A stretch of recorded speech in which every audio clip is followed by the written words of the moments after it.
Democratic lawmakers sent a letter to President Biden this week calling on him to loosen federal restrictions on marijuana. And as someone who lives in New York City, let me just say, based on the smell, there are restrictions on marijuana? I thought they just gave you a bail when you come out of the Holland Tunnel. He's not wrong. He's not wrong at all. Yeah, if you've been to New York City or any city that has recently decriminalized or opened up sales, it's pretty much a contact high when you're walking around the streets.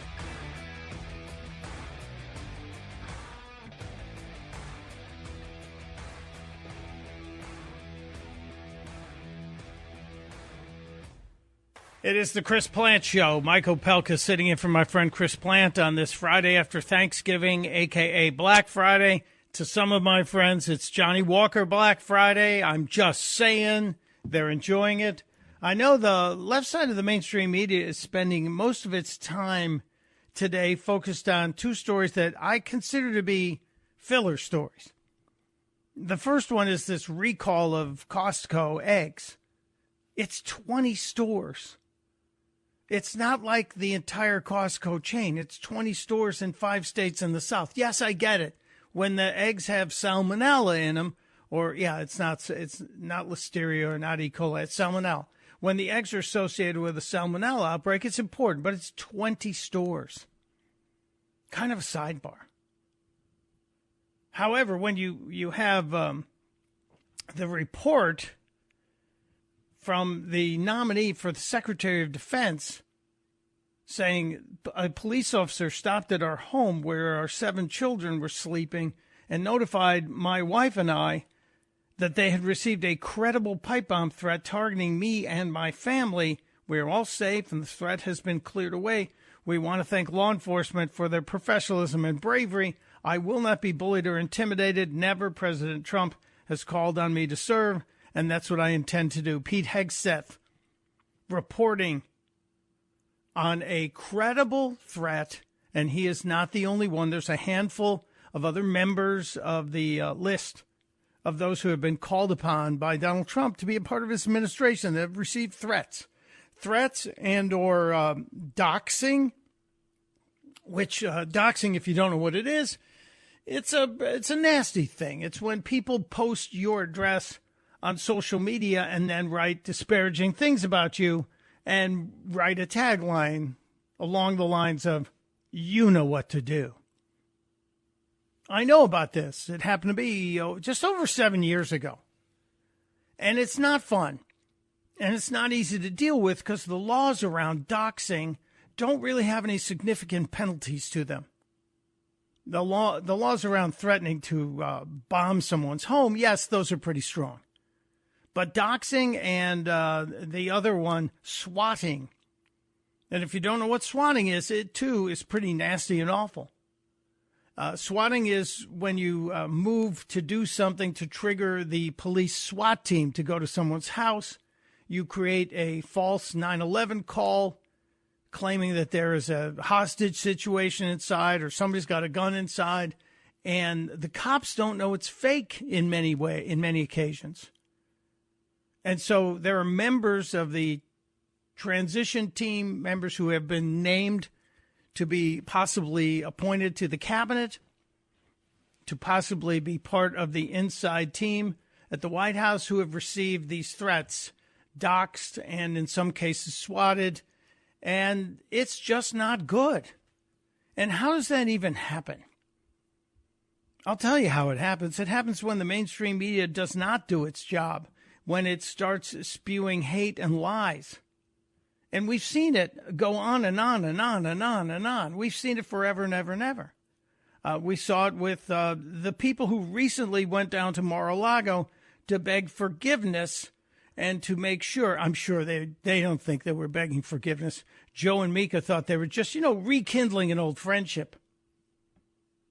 But I'm old enough to remember when they repeatedly said things like this. His obsession with Hitler that has now come out. We're just going full on Hitler. I could go back and talk about Nazi Germany, and I do it without any concerns whatsoever.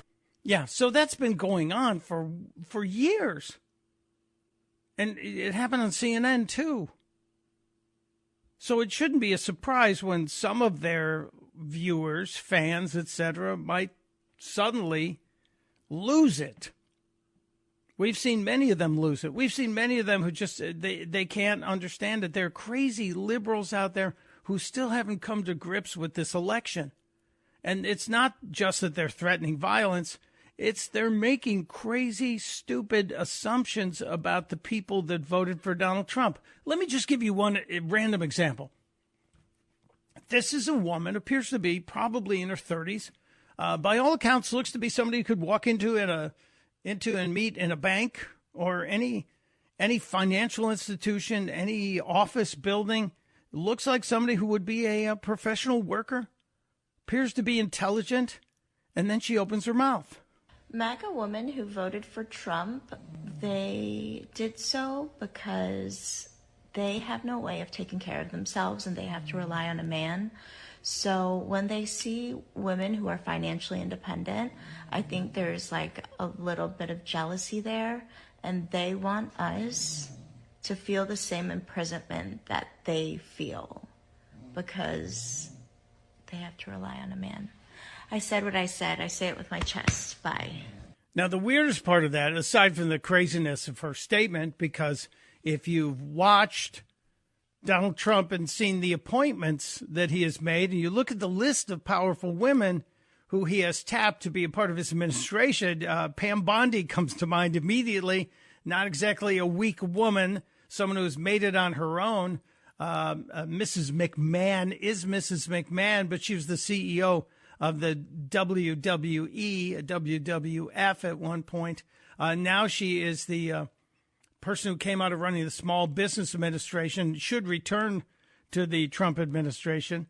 They just don't understand it. But the weird part there at the very end, after she makes her statement trying to denigrate any woman who voted for Trump by saying, oh, you need Donald Trump in there because you have to depend on a man. Seriously?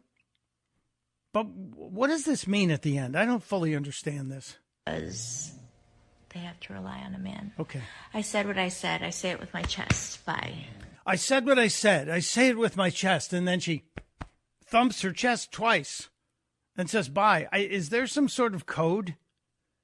Is there some sort of crazy liberal code that I didn't know about? It's bizarro, to say the least. But this is what worries me, is these crazy people are out there, and some of them are in the media. Like we said, the Joe and Mika story, the people on CNN who have long called Donald Trump a threat to democracy, referred to him as a Nazi, as parallel to Hitler, a friend of Putin, all of these things. And then you will have people who will take it upon themselves to possibly do something really horrible and stupid. We have all the examples, the congressional baseball practice years ago, James Hodgkinson, all of the violent actions taken by crazed liberals. It needs to be addressed. And now the left is saying, well, we've had a couple of people get bomb threats too. Good. Let's investigate all of them. And let's then change the crimes and make them serious crimes. Pete Hegseth and his family certainly didn't deserve their Thanksgiving to be disrupted. They didn't need to have their lives disrupted. But, you know, this has been going on for a while. We can go all the way back to Supreme Court threats from Chuck Schumer. I'm sure you guys remember this one. I want to tell you, Gorsuch, I want to tell you, Kavanaugh, you have released the whirlwind, and you will pay the price. Yeah, that was Chuckles Schumer, the guy who really knows how to handle a barbecue grill. And speaking in violent language. And you, of course, remember Maxine Waters telling her followers to go up to every member of the cabinet in public and make their life miserable, whether you see them at a gas station or at a restaurant. Make their life miserable. And making someone's life miserable can be accomplished with a bomb threat, a credible bomb threat, with swatting or doxing. The crimes for doing such things need to be serious, need to be serious felonies with serious problems. Really serious problems, serious prison time. Phones are ringing, of course. They're always open when I'm in for Chris Plant, 888-630-9625, just like Chris has the phones open. See what's on the minds of some of you. I want to get into my conversation, a couple of the highlights of what Colonel Alan West said about Pete Hegseth, because I think they're important. And I think they're also why the left is scared of Pete Hegseth as Secretary of Defense. Let's check in with Donna in Anderson, South Carolina first. Hello, Donna. Welcome. Happy Thanksgiving. Hey, Michael, you too. I loved your Foster Brooks analogy with Kakala. Oh, my God. Isn't it right? She's, I want to tell you, here's something. Crack me up. You're a great villain. Hey, listen, I have freaking had it with Zuckerberg and Bezos and Joe and Mika. They censored people. They took people down. Remember them smirking and lying in Congress? I think it's good that Trump meets with his enemies, but I don't want them getting any favors or deals with those creeps. Look what they did to America. And as soon as Trump got elected, there's their soft underbelly. And I knew that would happen, but you know what? Look at all when they had all the power and they had all of government behind them protecting their butts and nobody would give them any consequences. Look at how many Americans, this is the part that really ticks me off too, Americans cowered and buckled to their codes, their speech and thought codes. Well, folks, bullies are sissies. And so here all of a sudden we're seeing these people buckle. I want Americans to know, don't you dare buckle to that stuff again.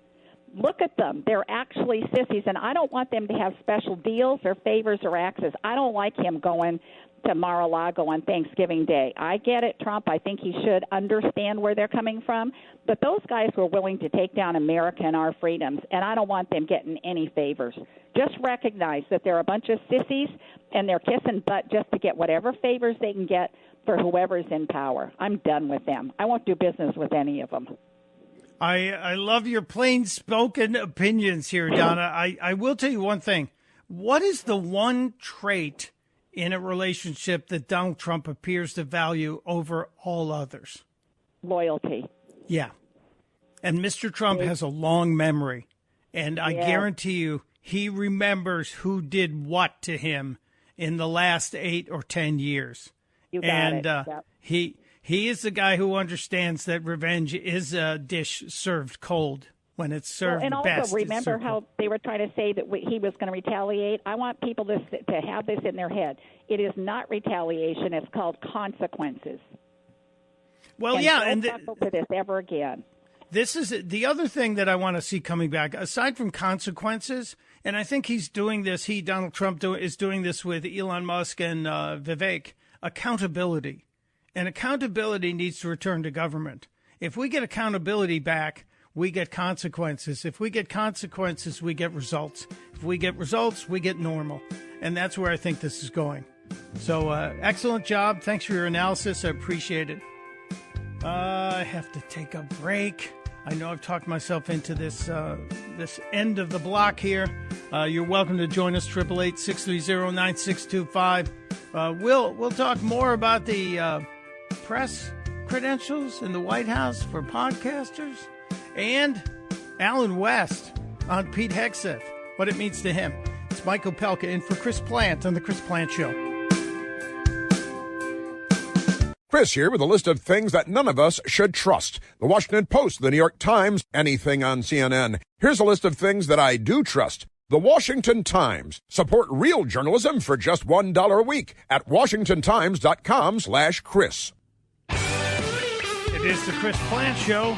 Mike Opelka, my name, sitting in for my friend Chris Plant. We were talking earlier about the threats to some of the Trump nominees for cabinet positions, important posts. And one of the most critical posts, I think, is Secretary of Defense. And Donald Trump's pick is Pete Hegseth, who's getting all kinds of pushback from the mainstream media and the left's allies in the mainstream media. And I asked Alan West, Lieutenant Colonel Alan West, about that the other day, about the Pete Hegseth nomination, his thoughts. He's got to right now start building a stable of stallions, some thoroughbreds to be his undersecretaries, and also a good, strong deputy secretary of defense, because those are going to be the folks that are key to making sure that you get that agenda implemented. And we do need to do some corrections as far as our military. And again, let's remember that when Barack Obama was there as president, he got rid of some 190 to 195 general officers and flag officers. So this is not something new when we start talking about some of these generals that have been signing on to this woke ideology, like the chairman of the Joint Chiefs of Staff right now, General Charles C.Q. Brown, who said that he only wanted X amount of white fighter pilots in the Air Force when he was the Chief of Staff of the Air Force. Who cares about the color of a fighter pilot? I want the best fighter pilot. Absolutely. And I think you'll get that under a commander-in-chief like Donald Trump and with a Pete Hegseth as the SecDef. But Alan West, constitutional scholar, a guy who knows Washington inside out, would he be a candidate to join Pete as one of those stallions, as he described them? I wonder. I don't know. You got to call down to Mar-a-Lago and you got to ask them. But, I'm a soldier, always have been. My dad served in World War II, my older brother in Vietnam. We got generations upon generations. So if I'm asked to serve my country, because my oath to support and defend the Constitution never ended. So I'd be happy to continue to serve. I would love to see Pete Hegseth get through this confirmation and to see Alan West once again be a part of that team. My personal opinion. And it is just that. It's my opinion. But, that's why that First Amendment exists, so we can all have one. And we'll see what happens out of that. Before I get out of here for a break right here, we talked about doxing and swatting, and I'm pushing for serious penalties, prison time for people who do this. But there's questions about what it is. Dave in Harrisonburg, Virginia, is on the phone. Dave, we got about a minute here. You want to talk about this? Sure, Michael, and I have been doxxed. I was doxxed by Antifa when they were having their little fits back during COVID. But look, I think there's a fine line between what legally would constitute doxing and actual criminal intent. We have criminals down here where they have been able to successfully have me arrested but not prosecuted for publishing court records that are freely available and distributed by the government online. Because those criminal records had their home addresses. And the law in Virginia is you can get punished for using somebody's identity with the intent to harass, coerce, or intimidate, but those are all subjective terms. I would argue what I was doing by publishing criminal records with their address was constitutionally protected, whereas they would feel like it was harassment. I get it. That's a great point, Dave. It is also very hard to prove intent. Taking a break, it's Mike Opelka in for Chris Plant on The Chris Plant Show.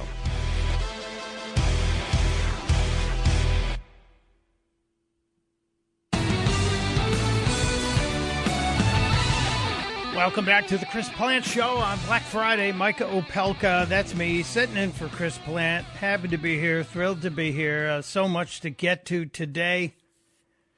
I have a crazy story about a former NFL player, but I have to save it till we get to crazy story time because it's one that once I tell it, you're going to need a minute or three to stop and go, wait, what? What was that? I swear, we'll get to it before the end of the hour. Joe Biden was out in Massachusetts yesterday. He's on Nantucket Island, where he has regularly visited during the holidays because a very wealthy donor, a billionaire, allows Joe and the family to hang out at his compound. Because he's probably not getting any kind of governmental favors. But Joe was asked yesterday what he's thankful for. And there's something in here that's making me scratch my head. This is Joe Biden at the fire station. I'm thankful for my family. I'm thankful for a peaceful transition in the presidency, and I'm thankful for the fact that I think with the grace of God, with good little neighbors, a little bit of luck, we're going to get some more progress in the Middle East. And I'm really thankful for being able to get the first peace done on Lebanon. There's a lot to be thankful for. I mean, look, we're not. So a lot to be thankful for, and he does say he's thankful that the Lebanon peace ceasefire seems to be holding. But it's when he keeps saying, I'm thankful for the peaceful transition of power. He said that to Donald Trump when they met in the White House as well. And I don't know why he keeps bringing this up, because it's been a thing, really, peaceful transition of power in this country.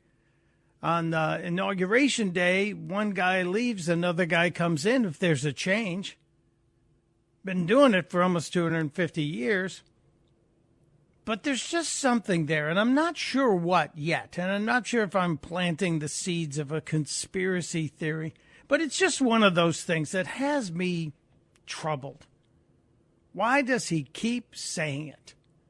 Now, I do know there was some consternation last week over the fact that the Trump transition team had not signed the deal with the current administration. They signed a transition agreement on, I guess, on how they're going to tell each other what they're up to in terms of their plans for transitioning, talking about office space, et cetera, all those deals. And there was a curious note in this delayed signing of this agreement. And one of the things that was in there was that the Trump transition team was not going to use government-issued computers and phones in order to communicate back and forth. And there's some people wondering, why not? Is it because the government would be able to essentially spy on whatever the Trump transition team was talking about or planning on doing? I wonder. Watch this space. Keep your eyes on this space. There may be something more to this. I know. I'm not a conspiracy theorist, especially when they come true. Just putting that out there. And while we're on the subject of conspiracy theories, a story bubbling on the Daily Mail. Hillary Clinton sparks wild speculation about 2028. Hillary Clinton sparking wild 2028 speculation with social media announcement. Really? Hillary Clinton? 2028? The Daily Mail's reporting that there may be a run for president in 2028 because Hillary and Bill are scheduled to speak in the next few weeks at the 20th anniversary of the Clinton Presidential Center in Little Rock, Arkansas, which is, where Bill's presidential library and museum are housed. The event is planned for December 7th, so it's just around the corner. And they have said in the press release for this that the event will include remarks from Bill and Hillary. The Clintons, I'm quoting now, the Clintons will share reflections on the noble and important work of public service, from securing peace, prosperity, and progress during the Clinton administration to uplifting millions through the work of the Clinton Foundation. Close quote. Now, wasn't the Clinton Foundation driving a lot of the recovery in Haiti after the massive earthquake? And have we gotten a full accounting of all of that? But the fact that Hillary is scheduled to be speechifying at this has triggered Jason Miller, one of the senior advisors to Donald Trump, to post on Twitter X, "She's running," all caps with an exclamation point. I don't know about that. Hillary in 2028 would be 77 years old.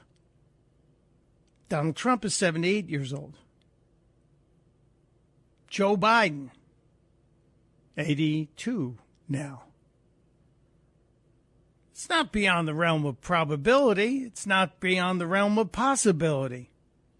CBS News host Norah O'Donnell asked her in 2022, would she run again? She said, no. But that was 2022. and she got to see what Kamala Harris was up to. I think so many things that Hillary Clinton has done disqualify her automatically.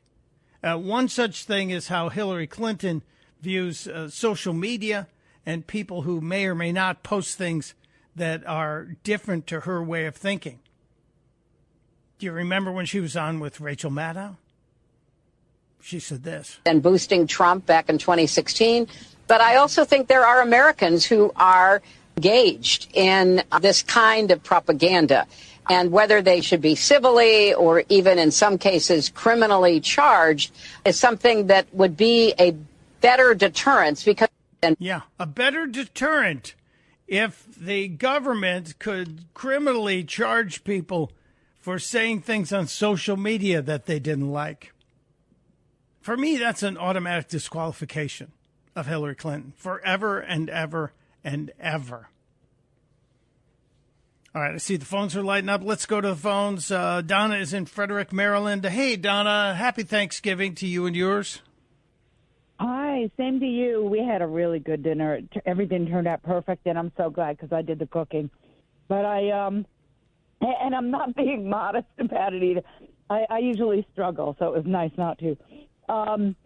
But anyway, my thought is about the press, because you brought that up earlier, and social media, and these podcasters and influencers and radio show hosts all deserve a place at the White House, along with the arrogant and somewhat ignorant press pool that promotes propaganda all the time. And it'll be so nice to have the counter narrative going instead of what they force-fed us for decades. So that's a good thing. And, you know, you don't need a weatherman to know which way the wind blows, as the left said to us so many years ago. And, that's Mr. Dillon gave that to us, I believe. I'm just saying. I think that was Bob Dylan. But, yeah, you're right. And now you bring up, and forgive me for not acknowledging that, the syndicated radio talk show hosts who have massive audience would also be eligible to have a press rep in the press room under the current rules being discussed by the Trump administration. That's a really good point, Donna. I wonder who's going to get the job as the Chris Plant reporter in the press room. That would be an interesting spot to have, to be able to report back to Chris every day. Thank you, Donna. Appreciate you being there. Frank is in Chicago, listening on the great WLS in my old hometown. Hello, Frank. Welcome, sir. Hey, how's it going, guys? Happy Thanksgiving. Yes, sir.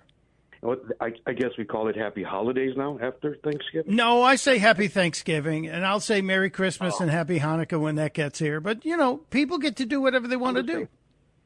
That's true. I'm the same. I just heard you say you were asking about or pondering about why Biden kept saying that he's thankful for the peaceful transition of power, or whatever you called it. But I think the reason he's saying that is because that did not exist when in 2017 when Trump did it. He didn't even make a concession speech. He didn't invite Biden into the White House, and he didn't even show up at the inauguration. There was no peaceful transition. Well, it was peaceful. Am I remembering it wrong? No, the definition of peaceful was fully on display. There was no battle for the transition of power. He didn't even make a concession stand. Like Obama invited him into the White House when he left office. Fair point. He didn't offer the same to. He didn't offer the same to Biden. Frank, you make a fair point, but it's also Donald Trump's. It was his right on how he left. He left peacefully. He didn't take all the W's off the keyboards, as we saw in the transition between one White House and another in the past. And every president chooses on how they will leave the White House. They typically leave a note for their predecessor in the Resolute desk or on the Resolute desk. We're privy to some of those notes and not to others. But yes, it was a peaceful transition of power. And those are the words being used over and over again by Joe Biden. And I'm one American, who hopes and prays that we always have a peaceful transition of power. We are an example to the rest of the world. Now, Donald Trump still had questions about the election, and many of those questions are still being asked out there. You know, Joe Biden was supposedly the guy who got 81 million votes, and then Kamala Harris comes in and barely gets 74 million, and folks are wondering what happened. Where and how did that happen? Did he really get 8? So I understand there were questions, Frank, but there was a peaceful transition. There was not a violent transition of power, which is the opposite of peaceful transition. But, you know, you're free to interpret it the way you see fit. Donald Trump is apparently still mad, and that happens. And it's going to be a peaceful transition of power again for another transition of power in this country. But thank you, Frank. Appreciate it. And I'm sorry about our Chicago Bears. It was an embarrassing day yesterday for those of us who have been lifelong Chicago Bears fans. Another new way to lose. Let's quickly go to Steve in Little Rock, Arkansas. Steve, are you planning on attending the 20th anniversary of the Clinton Presidential Center and Library? I was there on active duty for the dedication, working security for the National Guard. How cool. That's great. That's very cool. So you've got that in your history. You were there when they dedicated the thing. Yes, sir. What I called about today was I overheard a conversation at work about when they catch these people, these domestic terrorists that are threatening these cabinet nominees, they should treat them like the political prisoners from January 6th that are still languishing without being tried. And I had to correct them that we're better than that. They need to be adjudicated in an efficient and a swift manner and get their sentences started and not treat them the way our political prisoners have been treated.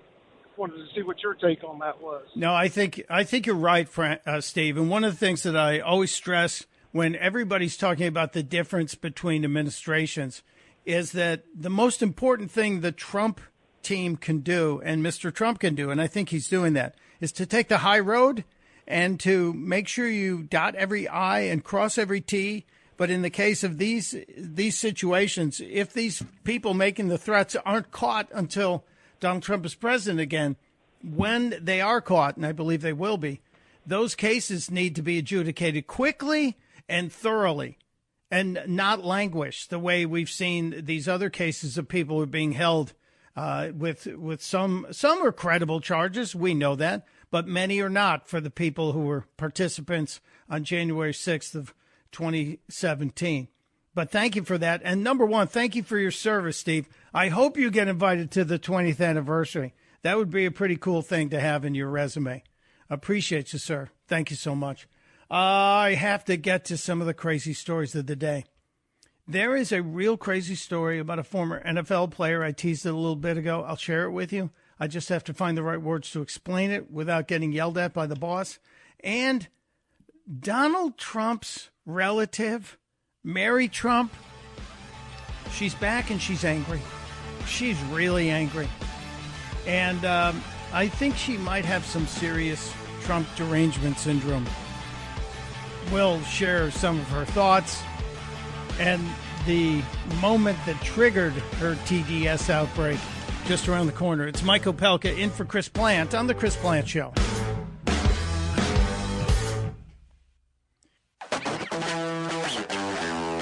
It is 55 minutes after the hour. Mike Opelka in for Chris Plant on The Chris Plant Show. Hope you had a great Thanksgiving. I'm trying to get to everything, and there's some big stories. There is a story that I think warrants our attention, only because we need to check in on certain people on the left and hope they have in their health care benefits mental health care. You know, some programs offer you 30, 40, 60 visits a year to get counseling. And I hope that Mary Trump, Donald Trump's niece, gets counseling. They got to get help for this lady. She saw a video of Donald Trump being a grandpa, basically, on his golf course. And he saw a young black girl with a big head of hair, and he was being a grandfather. Here's a little bit about what was said. Oh, I love that girl. I love that hair. I want her hair. Can I buy your hair? I'll pay you millions. What were you going to tell the president?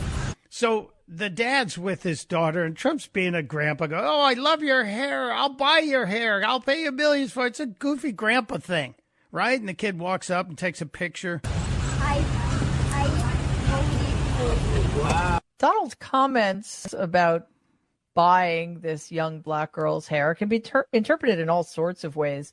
White people's commenting on and touching black people's hair is both a racist trope and a form of microaggression. That's Mary Trump. She sold 1 million books when she was spilling whatever beans she thought she was spilling about Donald Trump a few years ago. She's still mad. She's got really bad Trump derangement syndrome. But I don't know if anyone has TDS any worse than what's her name over at MSNBC, the ironically named Joy Reid. She's really got a bad case. And she had a Thanksgiving message for the people she calls the MAGA trolls.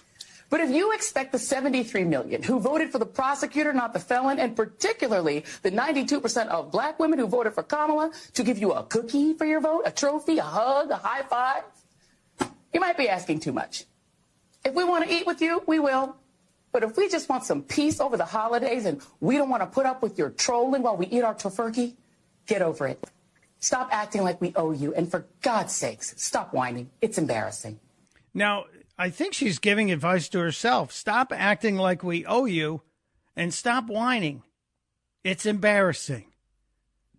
Maybe you should look in the mirror and repeat those words over and over again. Okay, one more weird story that popped over the weekend. Remember Chad Ochocinco? He was a wide receiver in the NFL. He's now telling tales of how he avoided serious injuries during his 11-year career. He claims he used to soak his feet and ankles in the warm urine of his fellow players. Now, we have no medical data to back this up. And I'm just wondering, why would you tell the story? You're not really playing and getting any attention. And whose job was it to collect it and heat it up for you? It's one of the weirdest stories I've heard out of the NFL, and there are a lot of weird stories. Chad Ochocinco, I hope you have the same mental health plan as Mary Trump and Joy Reid. And you get a lot. Now, someone's going to call up and say, oh, no, that's a holistic homeopathic remedy known for centuries. I'll pass. I'll just take a nice cold ice bath for my feet, or maybe soak in Epsom salts. It's Opelka in for Plant on the Chris Plant Show.